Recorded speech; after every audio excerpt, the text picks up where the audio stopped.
அல்லும் பகலும் அலைந்தேன், விதி அழைத்திடும் பாதையில் பயணம் தினம் செய்தேன்.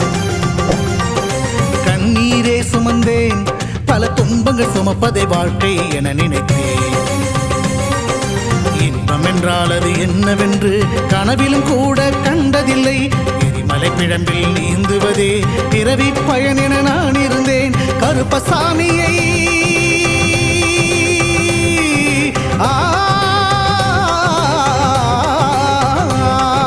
கருப்பசாமியை பார்த்தவுடன் விதிகளும் விலகி ஓடியதே.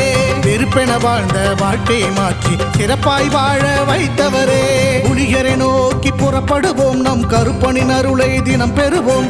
புலிகரை நோக்கி புறப்படுவோம், நம் கருப்பனின் அருளை தினம் பெறுவோம்.